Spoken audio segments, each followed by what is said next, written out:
सळंबे गावातील लोक हवालदिल झाली, अरे आपला पूर्वीचा रस्ता तर गेला आणि आता ब्रिज ब्रिज सुद्धा जर काढला तर आपली आता शेती त्या बाजूला आहे.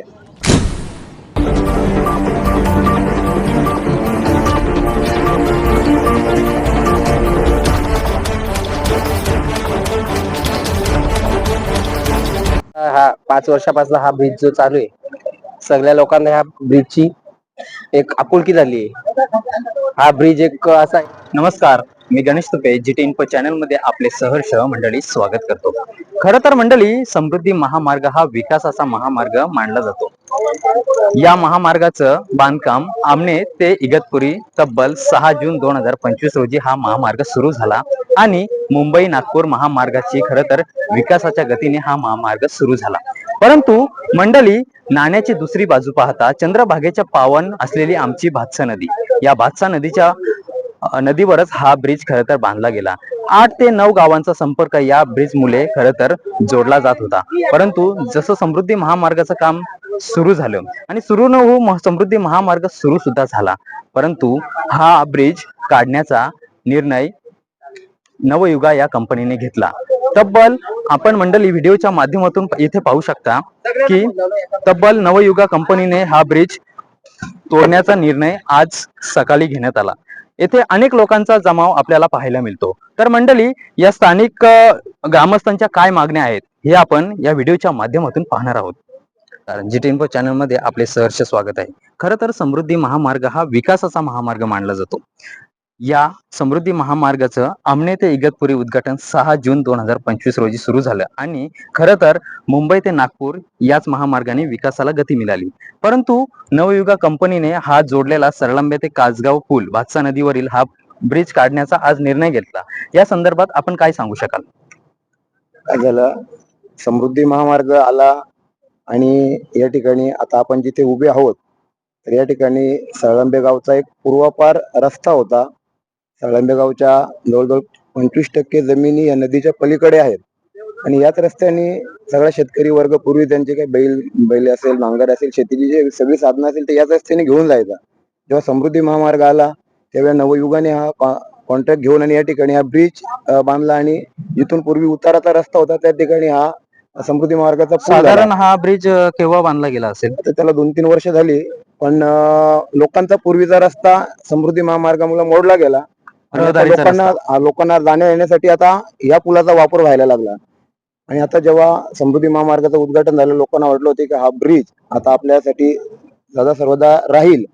परंतु समृद्धी नवयुगा कंपनीने या 2 दिवसापासून हा ब्रिज काढण्याच्या हालचाली सुरू केल्या आणि मग सळंबे गावातील लोक हवालदिल झाली, अरे आपला पूर्वीचा रस्ता तर गेला आणि आता ब्रिज सुद्धा जर काढला तर आपली आता शेती त्या बाजूला आहे, आपली बरीचशी प्रॉपर्टी त्या बाजूला आहे आणि तिथे जाण्यासाठी पर्यायी जो रस्ता आहे सापगाव, तर जवळजवळ सळंब्यापासून 7 किलोमीटर पर्यंत सापगाव पर्यंत जायला लागेल आणि पुन्हा 7 किलोमीटर म्हणजे 14 किलोमीटरचा फेरा पार करून आणि आपल्या शेतकऱ्यांना त्यांची काही शेतीचे बैलजोडी असेल, नांगर असेल, ट्रॅक्टर असेल, हा 14 किलोमीटरचा फेरा घेऊन आणि या ठिकाणी यावं लागेल. फार मोठी गैरसोय आणि सळंब्याचीच नाही तर बाजूला असणाऱ्या 5-10 गावांची फार मोठी गैरसोय या ठिकाणी होणार आहे.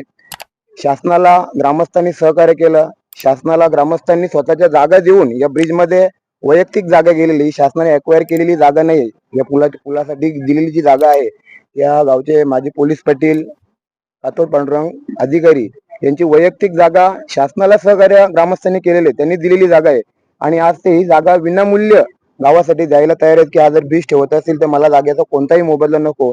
तर एवढं शासनाला सहकार्य करून शासन जर किंवा ही नवयुगा कंपनी जर हा ब्रिज काढून आणि इथल्या ग्रामस्थांची जर गैरसोय होणार असेल तर ग्रामस्थ याला कधीच तयार होणार नाहीत. इथली लोकल बॉडी जी आहे मागे आपण पाहू शकता भरत अधिकारी हे या ठिकाणी ग्रामपंचायतचे सदस्य आहेत, लोकप्रतिनिधी आहेत, सरपंचही सकाळी या ठिकाणी येऊन गेले, पोलीस पाटील या ठिकाणी येऊन गेले. एकंदरीत इथली लोकल यंत्रणा जेवढी आहे त्या सगळ्या यंत्रणेने या गोष्टीला विरोध केलेला आहे आणि आता आमची सध्या नवयुगा आणि MSRDC कडे एवढीच मागणी आहे की किमान 1 ते 2 महिने आपण या कामाला स्थगिती द्यावी, जेणेकरून आम्हाला याच्यावर काही पर्यायी मार्ग सुचवता येईल का, काही पर्यायी मार्ग काढता येईल का, या संदर्भात आम्ही वरिष्ठ पातळीवर बोलणे चालू केलेलं आहे. तेव्हा आमची या व्हिडिओच्या माध्यमातून, या चॅनलच्या माध्यमातून आमची MSRDC ला, नवयुगाला हीच विनंती असेल की 2 महिने आपण हा ब्रिज ऍज इट इज आहे तसा राहू द्या.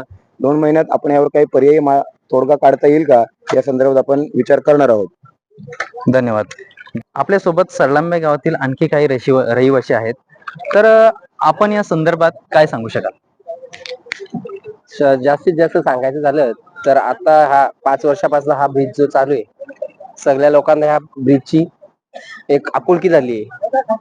हा ब्रिज एक असा आहे की पर्याय रस्ता म्हणून जर शहापूर सरलांब्यापर्यंत जायचं झाला, शहापूरला जायचं झालं, शनिवारला जायचं झालं, किनवलीला जायचं झालं, तर हा पर्याय रस्ता म्हणून एकदम जवळ पडतोय. एक 10-12 किलोमीटर अंतर लोकांचा वाचतोय. त्याच्यात अलीकडं अजून एक बोलायचं झालं तर या बाजूनी नदीच्या ह्या साईडनी कासगाव झालं, बाबनपाडा झाला या साईडनी आमच्या गावची सरलांब्या गावातील काही लोकांच्या जमिनी आहेत.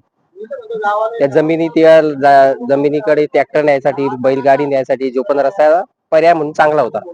तर आमची एकच शासनाकडे ही विनंती आहे की हा रस्ता जर आमची मागणी एकच आहे की ठेवला तर आमच्यासाठी चांगला आहे. यासाठी आम्ही सगळे गाववाले, ग्रामपंचायत सदस्य, ग्रामपंचायत सरपंच, पोलीस पाटील हे ते सगळे गावातील वरिष्ठ लोक सगळे मिळून यासाठी आम्ही प्रयत्न चालू केलाय. पण आम्ही एकच मागणी मागतोय की 2 महिने आम्हाला सवलत द्या. 2 महिन्यात आम्ही जे पण असेल ते आम्ही तुम्हाला आमचं कन्फर्मेशन सांगू. त्यानंतर तुम्ही ह्या रस्त्याचं जे करता येईल तुम्हाला त्या पद्धतीने तुम्ही करू शकता. धन्यवाद. GT info news, Shahapur.